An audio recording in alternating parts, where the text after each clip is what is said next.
গল্প চরিত্রহীন প্রাপ্তবয়স্কদের জন্য। কলমে শ্রাবন্তী মিস্ত্রি। ঝুমা বিয়ে হয়ে এই শহরে এসেছে। 7টা বছর কেটে গেছে। স্বামী অরিন আর ছোট্ট বুবাইকে নিয়ে সুখের সাজানো সংসার তার। বুবাইয়ের বয়স 5। শহরের একটি নামী স্কুলে ভর্তি করা হয়েছে তাকে। অরিন বা ঝুমা দুজনেই মস্তলের ছেলে মেয়ে। না, বিয়েটা প্রেম করে হয়নি। দুই পরিবারের বিচারেই 4 হাত এক হয়েছিল 7 বছর আগে। বিয়ে করে অরিন ঝুমাকে নিয়ে আসে একটা ভাড়ার ফ্ল্যাটে। তারপর টাকা জমিয়ে এখন নিজেদের ফ্ল্যাট কিনছে। ঝুমা অনেকবার শ্বশুর শাশুড়িকে বলেছে আপনারা চলে আসুন এখানে, কিন্তু তারা নিজেদের ভিটে ছেড়ে আসতে চাননি। তবে মাঝে মধ্যে এসে ছেলে বৌমার কাছে থেকে যান। তখন ঝুমা খুব খুশি হয়।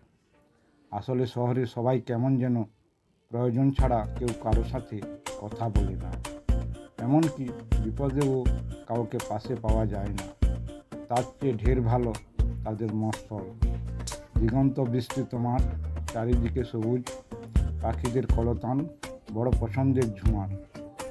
তাই এই কংক্রিটের জঞ্জালে ভরা শহরে প্রাণ হাঁপিয়ে ওঠে ঝুমার। তাই প্রথম যখন সম্বন্ধটা এসেছিল, ঝুমা বলেছিল, না, আমি শহরে বিয়ে করব না। মা আর দাদা বুঝিয়েছিলেন, অরিন আমাদের পরিচিত, ভালো ছেলে, ওদের পরিবারের সাথে আমাদের সম্পর্কও খুব ভালো, তুই অনেক ভালো থাকবি। ভাবতো কত আধুনিক হতে পারবি। ঝুমা মনে মনে ভেবেছিল যে এতদিন ধরে অরিন শহরে থেকেও গ্রামের মেয়েকে বিয়ে করছে। এতদিনে কি শহরের কাউকে পছন্দ হয়নি অরিনের? তবে ঝুমার এই প্রশ্নের উত্তর ঝুমা পেয়ে গেছিল ফুলসজ্জার রাতে। সেই রাতে অরিন শুনিয়েছিল তার দুবার মন ভাঙার কাহিনী। প্রথমে খারাপ লেগেছিল শুনতে, কিন্তু ঝুমা মেনে নিয়েছিল। বলেছিল, চলো অতীত ভুলে আমরা দুজনকে ভালোবেসে নতুন করে জীবন শুরু করি। তখন অরিন শক্ত করে জড়িয়ে ধরেছিল ঝুমাকে। তারপর কেটে গেছে কিছু মাস। এখন মাঝে মাঝে অরিন রাত করে বাড়ি ফেরে, কখনো নেশাগ্রস্ত হয়ে। অরিন বলে, বন্ধুদের সাথে মাঝে মাঝে হয়েই যায়, এসব নিয়ে এত মাথা ঘামানোর দরকার নেই। বাবা মাকে এসব জানিও না তুমি আমার সহধর্মিণী, তাই আমার পরিস্থিতিটা বোঝাও তোমার কর্তব্য। প্রতিটা রাত্রে কিন্তু অরিন ঝুমাকে ভোগ করতে ছাড়ে না। শরীরের খিদে মেটাতে ক্ষুধার্ত হায়েনার মতো। ঝুমা তো তার স্ত্রী, অধিকার তো তার আছে। দিনের পর দিন গর্ভনিরোধক ওষুধ খেতে খেতে অসুস্থ হয়ে পড়ে ঝুমা, কিন্তু অরিন সেটা বোঝে না কষ্টটা। ঝুমা মনে মনে ভাবে, এ সমাজে সার্টিফিকেট প্রাপ্ত ধর্ষকের উদাহরণ বুঝে অরিন। বুবাই হওয়ার পর ঝুমা বলে, ছেলে বড় হচ্ছে, আর নেশা করে এসো না। এসব দেখে ও কি শিখবে? ঝুমার কথায় আমল দেয় না অরিন। ঝুমার বাড়িতে কাজের লোক বেশি দিন থাকে না, কোনো অজ্ঞাত কারণবশত। যাওয়ার সময় কেউ কিছু বলে যায় না। একদিন রান্নাঘরে ঢুকে ঝুমা অবাক হয়ে দেখে রান্নার মাসির ঠিক পিছনে দাঁড়িয়ে অরিন তার শরীরটা তাড়িয়ে তাড়িয়ে দেখছে। ঝুমা বলে, তুমি এখন রান্নাঘরে? অরিন ঝাঁঝিয়ে উঠে বলে, আমার বাড়ি, আমি যাব কোথায়? তার পারমিশন তোমার থেকে নিতে হবে নাকি? মনে বড় ব্যথা পায় ঝুমা, কিন্তু স্বামীকে সন্দেহ করতে যে তার মন সায় দেয় না। ব্যাপারটা কাকতালীয় ভেবে ছেড়ে দেয়, হয়তো তার দেখার ভুল। মাঝরাতে ঝুমা ঘুম ভেঙে গেলে দেখে অরিন ব্যালকনিতে দাঁড়িয়ে কথা বলছে। জিজ্ঞেস করলে বলে, বন্ধুদের ফোন। অরিনের কথা বলা হয়ে গেলেই বিছানাতেই ফিরে ঘুমন্ত ঝুমার উপর শুরু করে তার কামনার বহিঃ প্রকাশ। এইরকমভাবে 7টা বছর কেটে গেছে। এখনও যেন সবটা শুয়ে গেছে, ঝুমার অভ্যস্ত হয়ে পড়েছে সে। হঠাৎ একদিন বাড়ি থেকে ফোন করে মা জানালো যে তার কাকার মেয়ে প্রিয়ার স্বামী মারা গেছে। মাত্র 6 মাস বিয়ে হয়েছিল মেয়েটা। বড্ড ভেঙে পড়েছে। কিছু খাচ্ছে না, কান্নাকাটি করছে। আশেপাশের লোকজন কথা শোনাচ্ছে। ঝুমা মাকে বলল, প্রিয়াকে আমার কাছে পাঠিয়ে দাও, মনটা ঠিক থাকবে আর একাকিত্বটাও দূর হবে। অনেক দিন পর প্রিয়া এলো ঝুমার বাড়িতে। ঝুমা ছোট বোনকে বুকে জড়িয়ে বলল, একদম কাঁদবি না, তোর দিদি আছে তো। তুই বিয়ের আগে বলেছিলি না এমএ পড়বি, তুই আমার কাছ থেকেই আবার পড়াশোনা করবি। এখন সময় বেশ কেটে যায় প্রিয়ার সাথে। দুই বোন কখনো রান্নাঘরে, কখনো শপিং মলে যায়, কখনো গল্প করি। প্রিয়া এখন অনেকটা স্বাভাবিক হয়েছে। বুবাইকে সে খুব ভালোবাসে, খুব ভাব তার সাথে। সেদিন ছিল বুবাইয়ের জন্মদিন। প্রিয়াকে কেক খাওয়ানোর পর প্রিয়া বুবাইকে কোলে নিয়ে আদর করছিল। সেখানে চলে আসে অরিন। বুবাইকে নিজের কোলে তুলে নেওয়ার অছিলায় তার হাত সজোরে আঘাত করে প্রিয়ার স্তনে। প্রিয়া হকচকিয়ে যায় প্রথমে, তারপর সামলে নেয় নিজেকে। মাঝরাতে অরিন এখন প্রায় সবার অজান্তে উঁকি মারে সদ্য বিধবা প্রিয়ার ঘরে। তারপর ফিরে এসে মুজে ওঠে ঘুমন্ত ঝুমাকে জাগিয়ে শরীরের খেলায়। একদিন ঝুমাকে বুবাইকে আনতে গেছে স্কুল থেকে। অসময়ে বাড়ি ফিরে এসে অরিন প্রিয়াকে প্রস্তাব দেয়। প্রিয়া অসহায়ের মতো কাঁদতে থাকে। জামাইবাবুর এমন কদাকার রূপ সে কখনো ভাবতে পারেনি। নিজেকে বাঁচাতে সে দরজা বন্ধ করে দেয়। দুমদাম শব্দ ওঠে দরজায়। দেখি কতদিন আমার হাত থেকে বাঁচতে পারিস তুই। শাসিয়ে বেরিয়ে যায় অরিন।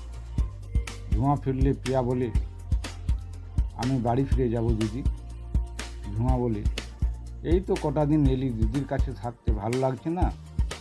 না রে দিদি, তা নয় যখন আর কটা দিন থেকে যা, আর কোনো কথা আমি শুনবো না তোর। প্রিয়া কিছুতেই বলতে পারেনি দিদিকে সে চায় না তার দিদির সংসারটা নষ্ট হোক। সে ঠিক করেছে পরের সপ্তাহে ফিরে যাবে, এ কদিন দিদির সাথেই থাকবে। ভয়ে প্রিয়া জামাইবাবুর সামনে যাওয়াই বন্ধ করে দিল। একদিন সকালে প্রিয়া নিজের ঘরেই ছিল। ঝুমা ছেলেকে স্কুল বাসে তুলে দিতে গেছে। অরিন যে বাড়িতে আছে খেয়াল করেনি প্রিয়া। ঝুমা চলে যেতে ঘরে ঢুকে পড়ল অরিন। আঁতকে উঠল প্রিয়া। দিদি বলে ডেকে উঠল প্রিয়া। দিদিকে ডেকে লাভ নেই সোনা, দিদি এখানে নেই। আচ্ছা, তোমার সাথে আরেকটু সময় কাটানোর জন্য দিদিকে আরেকটু দেরি করিয়ে দিচ্ছি। কল করে ঝুমাকে বলল, খুব মাথা ধরেছে, আসার সময় মেডিসিন নিয়ে আসতে ভুলো না। ফোনটা রেখে বলল, বুঝলে প্রিয়া, ওষুধ দোকান অনেকটা দূরে, ফিরতে ফিরতে আমার কাজ শেষ হয়ে যাবে। আর আমি জানি তুমি লক্ষ্মী মেয়ে, দিদিকে কিচ্ছুটি বলবে না। বললে যে তোমার মতো দিদিরও আর সংসার করা হবে না। স্বামী মারা যাওয়ার পর অনেকদিন স্বামী সোহাগ পাওনি তো। এসো, কাছে এসো, আজ আমি তোমাকে আদরে আদরে ভরিয়ে দেব। প্রিয়া হাত জোড় করে কাকুতি মিনতি করতে থাকল, কিন্তু সব বৃথা। নিজস্ব ভঙ্গিতে অরিন ঝাঁপিয়ে পড়ল নতুন শরীর ভোগ করতে। ঝুমা ফিরে ভাবল প্রিয়া নিশ্চয়ই টিভি দেখছে আর অরিনের মাথা ধরেছে। তাই কলিং বেল না চেপে ডুপ্লিকেট চাবি দিয়ে দরজা খুলে ভেতরে এসে শুনল প্রিয়ার ঘরে আওয়াজ। ছুটে গিয়ে যা দেখল তাতে তার মাথা ঘুরে গেল। ঝুমাকে দেখে চমকে উঠল অরিন। তাড়াহুড়ো করে পোশাকটা করে বলল, এই নোংরা মেয়েটাকে বাড়িতে আশ্রয় দিয়েছ তুমি, দেখো ও কেমন। আমাকে বলল, জামাইবাবু আমাকে নিজের করে নাও, নাহলে আমি মরে যাবই। তাই প্রিয়া কিছু বলছে না, মাথা নিচু করে কেবল অঝরে কেঁদে যাচ্ছে। ঝুমা এবার সজোরে চট কষালো অরিনের গালে। বলল, তোমার এই সংসার আর নোংরা জীবন নিয়ে তুমি থাকো। চরিত্রহীন স্বামীর চেয়ে সারা জীবন একা থাকা ভালো। আমি আজই বুবাইকে নিয়ে বাপের বাড়ি চলে যাব, আর তোমার সাথে আমার আবার দেখা হবে কুটি। প্রিয়া সালোয়ারটা পরে নে। তুমি এই শয়তানি মেয়ে ছেলেটার জন্য নিজের স্বামীকে অবিশ্বাস করছো ঝুমা? 7 বছরে আমার প্রতি তোমার এই বিশ্বাস? ঝুমা বলল, 7 বছর ধরে তোমাকে অন্ধবিশ্বাস করেছি, সেটা আমার ভুল। আর প্রিয়াকে দোষ দিচ্ছ? মাথা ব্যথার ওষুধরা কিসের বাহানা ছিল? নেহাত রিয়ার মাথায়ের সাথে দেখা হলো, বলল দোকান বন্ধ। তাই তো তাড়াতাড়ি ফিরে এসে সবটা জানতে পারলাম। অভাগী মেয়েটা আমাকে বলতো না, ওই জন্যই চলে যেতে চাইছিল বোন। আমি বুঝতে পারিনি রে। প্রিয়া দিদির বুকে পড়ে বলল, দিদি, আমার জন্য তোর ঘর ভাঙবে চাই না রে। ঝুমা বলল, যে ঘরের ভিত নড়বড়ে সে ঘর এমনিতেই ভাঙবে। চল, তোকে আর বাবাইকে নিয়ে আমরা ফিরে যাব আমাদের ছোট্ট গ্রামে। আগের মতো একসাথে থাকবো, আর বুবাইকে কখনো ওই লোকটার সংস্পর্শে আসতে দেব না। নিজেদের মনের মতো করে বড় করব ওকে দুজনে মিলে। নমস্কার।